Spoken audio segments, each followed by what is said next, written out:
Welcome to the Golf Fitness Bomb Squad. I'm your host, Chris Finn, and I'm excited today to have not only one of the top 50 instructors, not only according to Golf Digest, but also Golf Magazine, but also a best-selling author of the book True Swing, the MAPGA Teacher of the Year. I mean, the list goes on for this professional. Erika Larkin's with us today. Erika, thank you for coming on the show. It's an honor to have you. Thank you. Thanks for having me. So I want to jump, right into kind of how you got to where you are. I think selfishly for me as an entrepreneur, somebody who's kind of started from somewhere and gotten somewhere, your story is interesting to me. From Queens and Shea Stadium to where you are now, teaching golfers around the world, not only obviously in person, but also online as well. So like, how do you do that? How does that happen? Because there's not a lot of Uh, grass last time I checked around Shea no, Stadium. no, it's pretty much a concrete jungle. There's five golf courses in Queens, believe it or not, that are public municipal golf courses. So I did get in when I got into golf at a fairly young age. We found those places. They were not glamorous, but they did the job to give me real life experience of managing pace of play and finding my own yardage and having to really make an effort to practice and get better because certainly the practice facilities were pretty much non-existent at these municipal golf courses. So we had to seek out opportunities. Eventually started working at golf courses to get access and leaned on a mentor of mine to help me in any way he could to help introduce me to the right people in the Met section at the time and stuff. So I was lucky to have some people in my corner rooting for me and seeing my potential and seeing my drive and helped me get a scholarship to college. So went to school at James Madison University and came out of school knowing I really probably didn't have what it takes to play on tour, but I still wanted to be in the golf business and did that. I got a job in management for American Golf and quickly realized my passion for coaching because I gotten pulled into some lessons by a friend and a colleague, and I just loved it. So it wasn't my plan when I went to college to be a golf coach. I knew I just wanted to be in golf business. I didn't really know what that meant, but Hmm. I am in golf business for myself as a coach and certainly have found a way to marry the two, which is, marketing and business experience with trying to promote myself in the coaching space. So I started out as a normal assistant professional, got my PGA credentials, and spent 6 or 7 years at a private club, just understanding how to teaching Hmm. women, teaching juniors, and anybody that would come to me. And I started to get a pretty decent reputation early on of being able to help that level player. And then I started to get more confident and learn more about not only the golf swing and try to shadow coaches when I could and attend a million seminars and read all the books and buy a flight scope at the time, right? That was sort of the new thing in maybe 2009, 10 when they were first started Oh, coming yeah, out. you're front So of the curve if you're buying that in '09 and 10. Yeah. yeah. I went to a new property and that was one of my first purchases around that time was like I think 20, yeah, it was probably 2010, maybe 11, but it was around that time. We got a flight scope. I made the big investment. It seemed Nice. like a huge deal. Yep. Now people throw around 10, 20 grand like it's no big deal and they invest in this stuff like all the time, but it was a big step. But I learned a ton from working with that technology and understanding more at a deeper level about not only ball flight physics and geometry, but then learning more about body anatomy. I did TPI training. I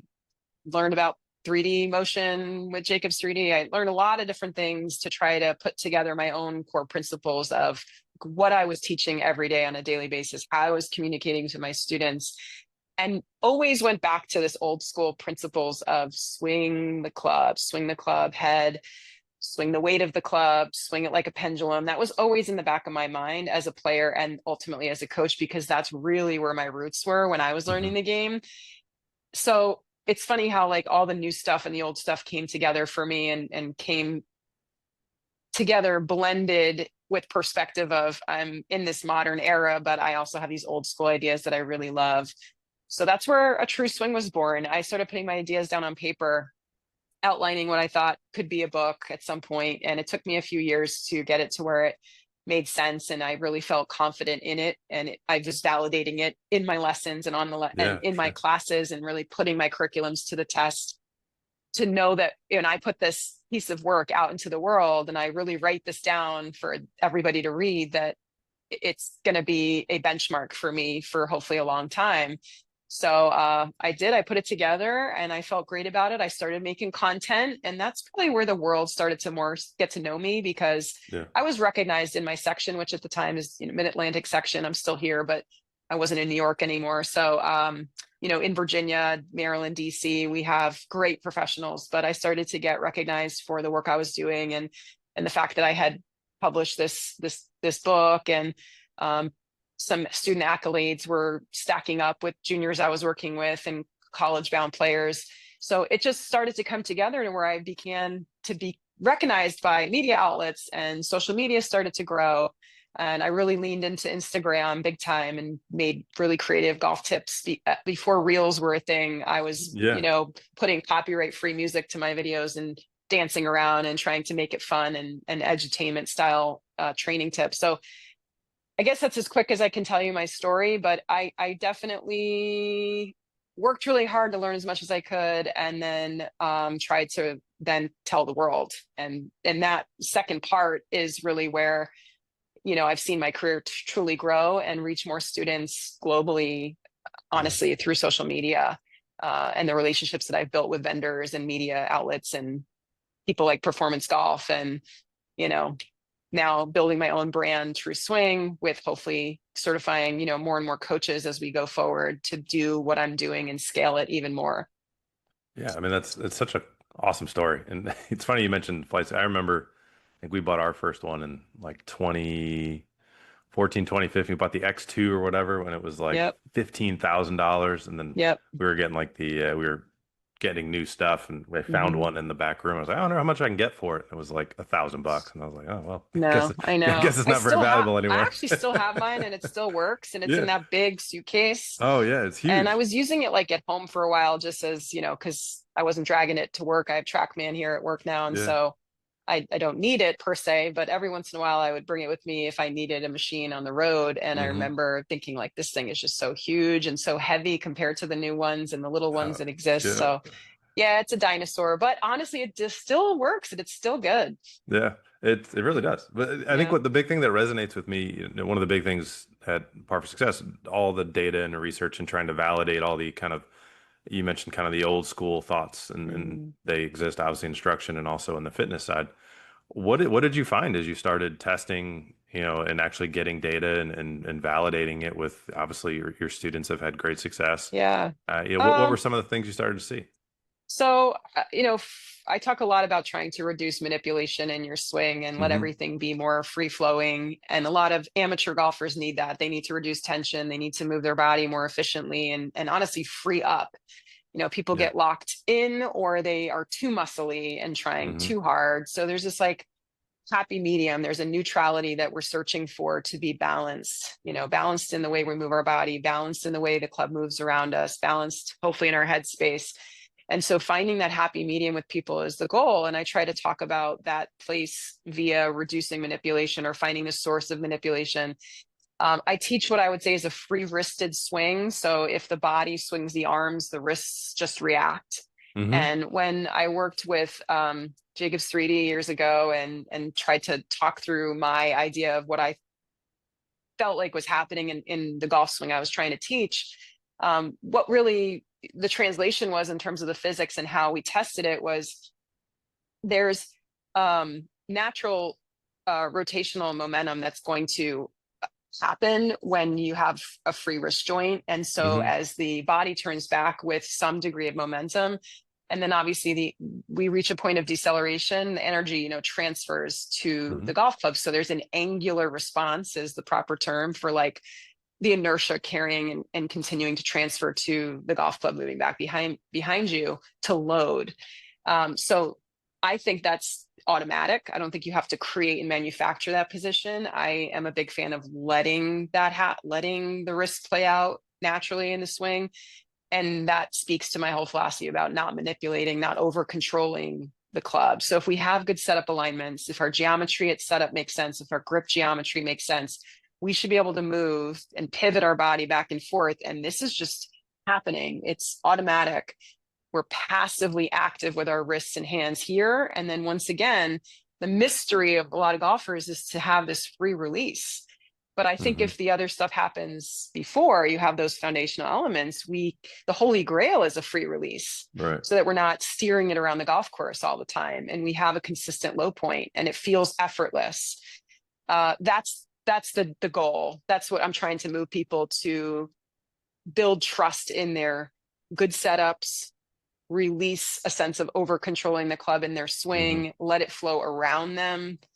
And when we find that happy medium of like athletic tension and also freedom of movement, then we reach a point where the mechanics are playing out, the geometry makes sense, and we can get some fairly consistent results. We know golf's not a consistent game. There's so much adversity, but like within a realm of not losing your swing or not Right. getting in your own way, that's where a lot of the conversations happen on my lesson tee, is trying to get people to a place where they're in a great position to swing freely and not have to manipulate to hit the ball. Hmm. So it starts with huge, conversations about better setup principles, whether it's the way they're balanced, their spacing, their grip position, posture, tilts, making sure that stuff makes sense for them. And then can we move back with some energy and dynamic balance to where we can have a chance to reroute things on plane? Hmm. The club is moving in a direction around us that makes sense for the tool that we're swinging. Like there's just so many golfers that I feel like have no mental picture of moving the club around them in space in the angle the club was designed to be used. Like they just don't see it. Yeah. So when you Or they. start to create those imageries and those visuals, hopefully the light bulb goes off and their concepts change and their imagery changes about the swing. I literally speak to most of my golfers talking about circles, as Mhm. basic and, primary as that sounds. Like I speak way down in the language of speaking to like first grader, because, and not to speak below somebody, but to make sure that the language is simple enough that they know exactly what we're trying to do in a way that doesn't overcomplicate it or cloud them with extra mechanical thoughts that they don't need to worry about. For sure. Well, and I think that's the sign of somebody who's done their homework and a true expert is that you can dial back something as complex as a golf swing and put it into, first grade terms so that it's like Yeah. it doesn't have to be complicated if there's that level of understanding behind it. And Hmm. yeah, I love that you spent type. We had Michael on a couple months ago. We went way deep. You mentioned angular momentum. So anyone Hmm. who wants that, go find Michael's episode. Yep. That was not first grade level. That was No, that was no, no. And Michael goes, but I think that's the cool thing about somebody like you is like you've gone PhD level conversation hmm with Michael, and then you're bringing it back to the amateur to yep. the at the lesson tee when it's kind of how I always describe like people ask what's a trigger point. I'm like, well, it's like spaghetti on a plate. Your muscle tissue Right. is like if you twirl the fork on the spaghetti, that's kind of like a trigger point. And when we release the trigger point, the spaghetti goes back parallel, right? Right. And I think it's like being able to make those type of connections to people is honestly what a great instructor is able to do. It's to put it in the context, of what that person needs. And Yep. with that in mind, I was laughing when you're saying, people have struggled to visualize their swing. Hmm. I was laughing in my mind. I'm thinking about the guys that come in at 65 and their visualization of their swing is Rory McIlroy or like, yeah, it's like, dude, that ain't your body. Like it ain't gonna Yeah. move like that. How do you see, physical limitations like start to impact like when you Yeah. have a student in front of the team, maybe they've had joint replacements or a back injury, or maybe they just have something different based on how a Yeah. leg is shorter or longer. Like how do you assess for that, or how does that impact what you help them Yeah, it's visualize? it's it's challenging, but almost everybody I teach has got something. Mhm. I teach a mostly over 50 crowd, and you can Yeah. just imagine the list when I ask them, what any injuries you're worried about or any pain. It's like, all right, 10 minutes later, they're finished. Yeah. But no, it's important to know those things. I think realistically, we're not going to put them in, they're not going to achieve certain positions that tour players are going to achieve. They Yeah. can't side bend with a ton of rotation. They just physically can't get there, stuff like that, or they just can't achieve certain planes of motion because their shoulders won't allow them to. So getting Mhm. a little creative with the geometry is important. It doesn't have to look textbook, but it has to make some sense for the combination of their posture and where the club is moving in space around them. Like I always say, here's ideally where I'd love to see you because of the way the golf swing is sort of meant to play out. But if you're pigeonholed this way, we have to understand there's a trade-off here. So we're going to try to optimize what you can do and understand there's a limitation on it. You're not going to achieve the quote unquote like ideal positions, but we can get Hmm. as close as we can to the kinematic sequence within the geometry you can create. And that's the best we can do. And it is what Hmm. it is. Like, because then I say, all right, if you really want to work on that mobility in your torso, thoracic spine, whatever, like you need to go see this person.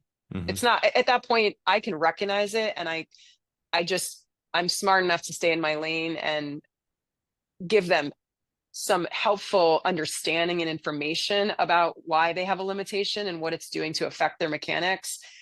Depending on who it is and what the level of conversation is, sometimes I will recommend a basic stretch or Hmm. give them ideas about, if they're already in the gym, some kind of exercises they could add to their Yeah. routine. But I'm not somebody going into the gym with students. I did TPI for years, and I would do the workout builder and prescribe that stuff to people. But I truly feel like they need to go work with another person and make that part of their coaching team that specializes in just that, Hmm. because I'm not going to be with them for their workouts, and I can't monitor their form, and it's not what I do. It's Yeah. part of what I do, but it's not primary. So I Yeah. guess I try to defer and refer, a lot of that stuff to my preferred specialists, if you will, in that lane. And Yeah. that seems to be the best team approach that I can offer for golfers. I have to take their temperature on how committed they are. Because I Well, know some right. golfers Yeah. aren't going to do it, and some Yeah. are like really ready to make the commitment. So depending on where they are, I feel like I try to ask the right questions and read that piece of the puzzle to Yeah. know what I'm prescribing. And if I'm telling them stuff that they're not going to do, I have to re-rack what the approach is for the lesson. Like, there's a time and a place where it's okay to move a ball position to a unique spot for them to hit it better. Now, you can call that a band-aid fix, but if there's a non-negotiable about how they're able or not able to make it to their lead side, something else has to change for them to Hmm. have a chance to hit the ball. And they can 100%. still make a relatively free manipulation swing on a right leg, but the Yeah. ball position has to come back. Yeah. You're And gonna have to manipulate and adjust 100%. so the setup has to probably match what their body's able to do, and vice versa. Hmm. So I think it comes back to that, is like, there's a point where when we realize there's a non-negotiable of how they're able to move, something has to give. And it's usually explaining to them that this is going to make you hit it cleaner and better. We're leaving some distance on the table, maybe, if we have to choose this. But realistically, if you want consistency and clean contact, that's a pretty good trade-off. Hmm. Like, you want to hit it on the golf course and have a good time, this is what we need to do. And if you really want to do it and get more distance and power, then it's a different conversation. Like, Yeah. let's not bite off more than we can chew.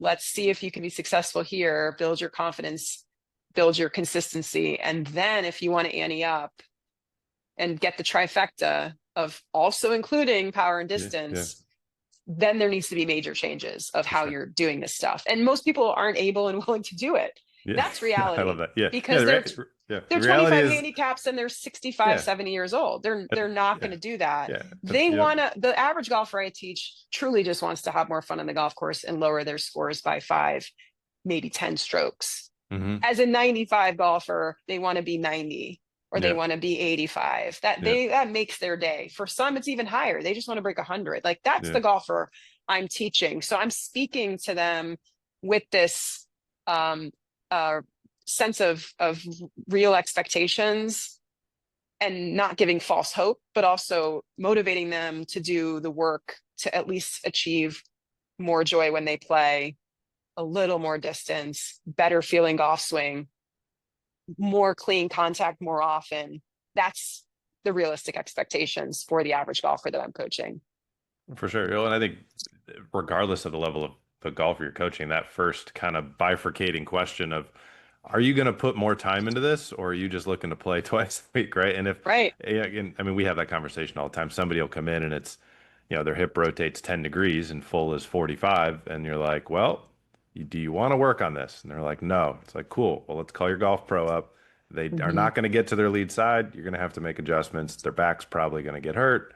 Yep. but let's do the best that we Yeah, can. I Yeah. would narrow that golfer stance. I would Yep. probably preset their lead foot a little open, Yep. and I would ask them to embrace hitting a fade, Yep. maybe depending on how they're able to move. Like the last thing you want to do is close that golfer up.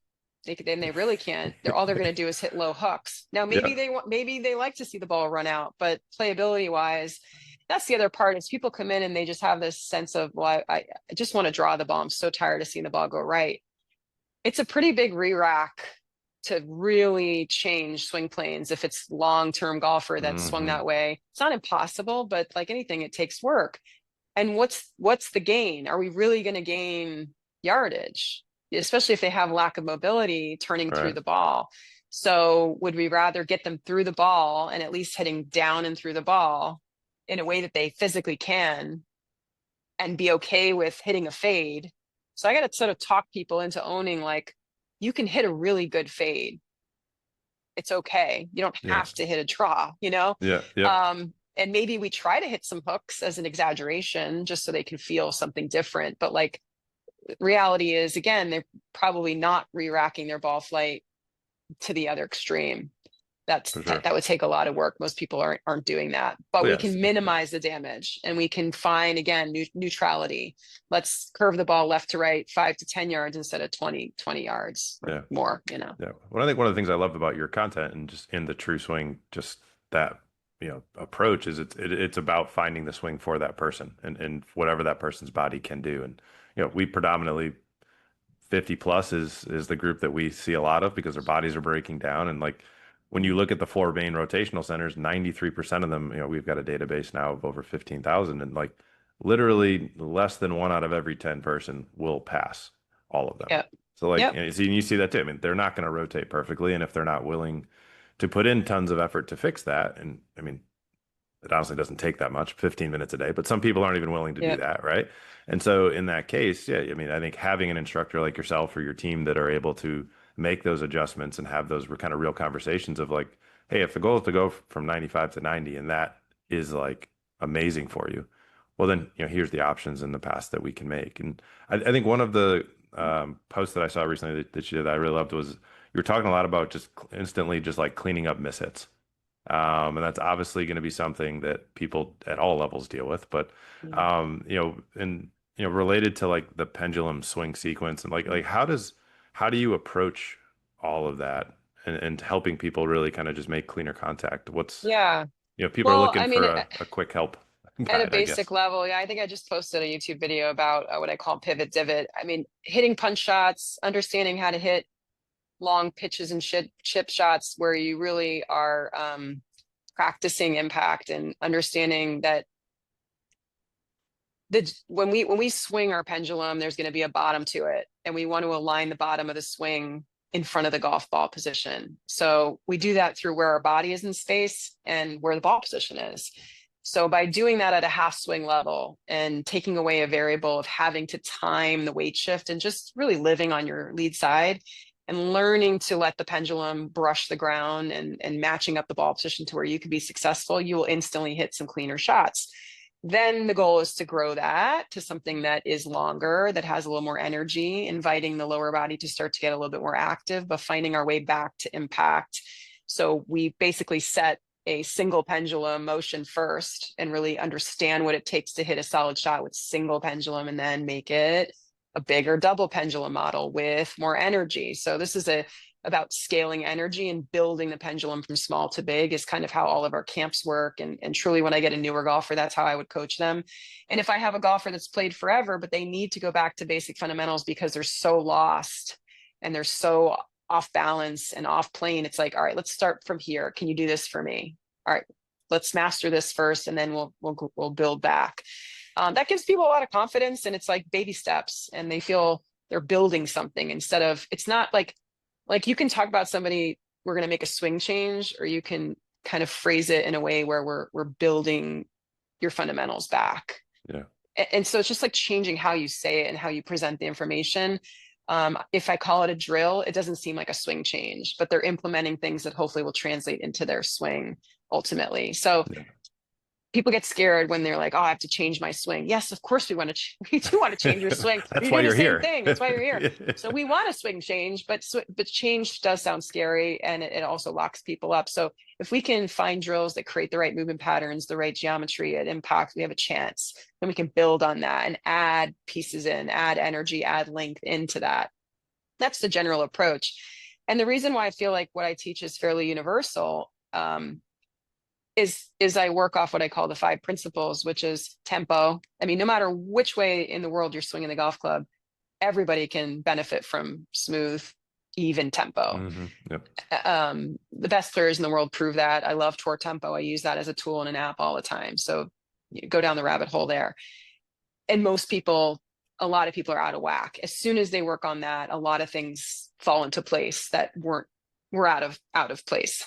Yeah. Yeah. Balance is huge. I work on balance as a skill. Everybody can improve their balance skill, and everybody can make a little better effort to swing in dynamic balance and finish in balance. If you're not finishing in balance, you're probably not in balance at impact. What kind of control do we have over our ball striking? So no matter which way in the world, again, you're moving and swinging, that's something basic that everybody can work on. It's like vitamin C stuff. It's good for everybody.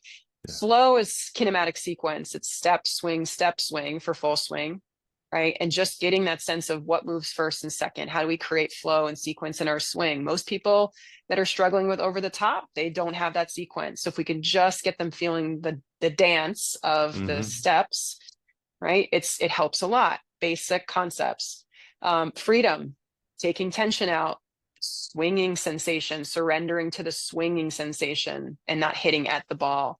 That's a big one. That's a little harder nut to crack for a lot of folks because they can't find freedom or let themselves be more free in their swing sometimes when they're so out of balance, when their tempo is rushed, when they are super duper off sequence. I mean, so like what comes first? Yeah. I try to prioritize those things in the way I think will help the golfer the fastest, but ultimately everybody, needs help in all the areas. So freedom, flow, tempo, balance, and wow, I'm blanking on my own 5. What's the one I'm missing? Wow, I don't know. I've talked so much, I've talked myself into a tizzy here. Sorry. Anyway, you get the we'll make point. sure we'll put it. I get the You can point. put the Yeah. link. Put the link.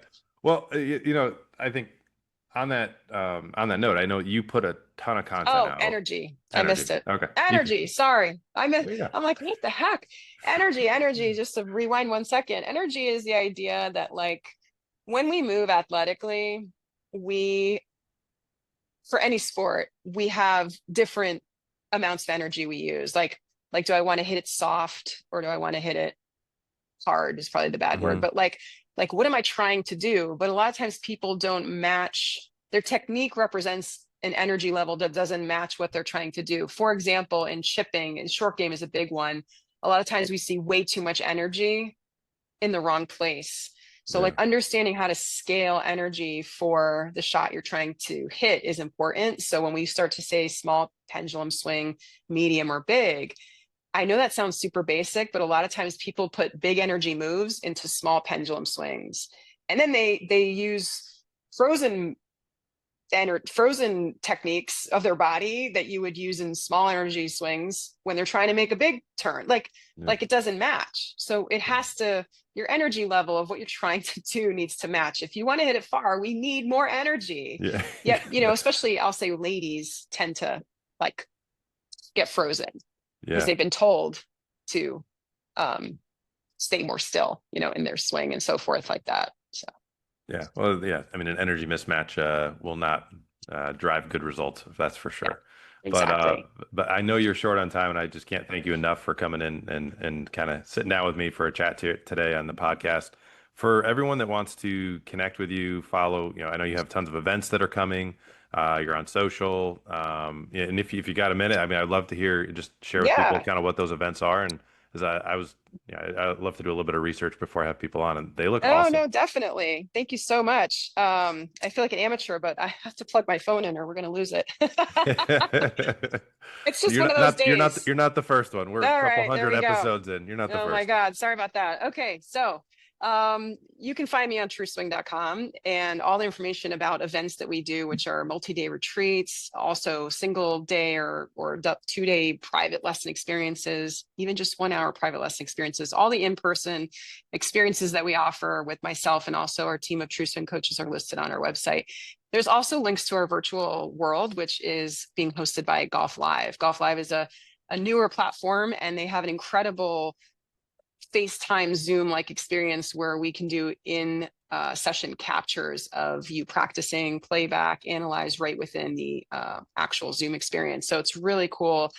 We also do swing analysis opportunities in there as well, where you just submit a video and you receive feedback on it. So we're using Golf Live as our partner for the online virtual lesson component. And that really helps us work with our students remotely, because we have a lot of people coming and traveling in from out of town, meeting us both here in Virginia or on the road when I travel to Florida or Texas or California, different places where we have different geographic events. We'll continue to have that range of locations available, and hopefully more growing as we add more coaches. But chances are you may not take the lesson in the city where you live. And so to follow up with your coaches afterwards and to be able to work with people and check in on them and do the maintenance and hold them accountable for what we've been working on in person when they go home is a really nice tool. So definitely check us out on trueswing.com. Obviously on social media, we got content for free to consume. And then there's also some digital products that we're going to continue to put out as well as we move forward and develop the brand. But in the meantime, if you're interested in just even a taste of what we can do, I would check us out and try a virtual lesson if you're not in the Mid-Atlantic area. So thanks for the opportunity to share and let me come on your show. Yeah, for sure, Eric. It's been a blast having you. And a lot of you listening either do work with us, or maybe you would be working with us too. The remote side definitely is worth it. Instructionally, we see it in the Yeah. fitness side. Same results in person as online Yep. when it's done the right way. And Erica and her team certainly do it the right way. We wouldn't have had her on otherwise. So No, thank definitely you. check her out, guys. We have all the links. We'll put them in the show notes for you. TrueSwing.com. I think she's got something going on in Missouri. I mean, you're all over the country. Yeah, we'll Pretty be in excited. Branson. Going to Big Cedar. Excited about I that. know. First time there. I'm jealous. Not gonna lie. I saw that and I was like, dang, that's nice this time of year. So, Yeah. Thank but you so awesome. But much. thanks All so much for right. coming on, Erica, and everybody. Thanks so much for hanging out with us here today in the Golf Fitness Bomb Squad, and we'll catch Yeah, I you in the next appreciate episode. it. Thanks, guys. Bye.